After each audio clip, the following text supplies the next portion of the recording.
যে সূরাগুলোকে আল্লাহ রাসূল সাল্লাল্লাহু আলাইহি ওয়াসাল্লাম বিশেষভাবে তেলাওয়াত করতে বলেছেন তেলাওয়াত করবেন। সূরা কাহাফ জুমাবারে তেলাওয়াত করবেন। ফজরের পরে সূরা ইয়াসিন, মাগরিবের পরে ওয়াকিয়া পড়বেন, এশার পরে সূরা মুলক, রাতে ঘুমোতে যাওয়ার আগে সূরা বাকারার শেষ 2 আয়াত। মান কারাআ আয়াতাইন মিন আখিরি সূরাতিল বাকারাতি ফি লাইলাতিন কাফাতা। আল্লাহ নবী বলেন, যে ব্যক্তি রাতে ঘুমোতে যাওয়ার আগে সূরা বাকারার শেষ 2 আয়াত পরে ঘুমাতে যায়, ওই রাতের সেফটি সিকিউরিটি প্রোটেকশনের জন্য এই আয়াত দুইটাই যথেষ্ট হয়ে যায়। 3 কুল পড়বেন, 3 কুল। কুল হুয়াল্লাহু আহাদ, কুল আউযু বিরাব্বিল ফালাক, কুল আউযু বিরাব্বিন নাস। 3 কুল পড়বেন ফজরের পরে, মাগরিবের পরে, বিছানায় ঘুমোতে যাওয়ার আগে। আল্লাহ রাসূল সাল্লাল্লাহু আলাইহি ওয়াসাল্লাম এগুলো পরে হাতে ফু দিতেন, লম্বা একটা ফু দিয়ে সারা শরীরে এরকম মেসেজ করতেন, মাস্তাতা, যতটুকু সম্ভব হয়। তাহলে এটা special protection from your Lord.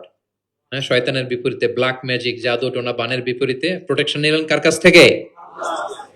এই ওজিফাগুলো পালন করবেন। যদি করেন, আপনার জীবন প্রশান্তিময় হবে, আপনার জীবনের সব হতাশা দূর হবে, ডিপ্রেশন দূর হবে, আসমানি প্রশান্তি নেমে আসবে ইনশাআল্লাহ। আল্লাহ তাআলা আমাদের সবাইকে কথাগুলো বোঝার ও আমল করার তৌফিক দান করুক। আমরা পড়ি আমিন।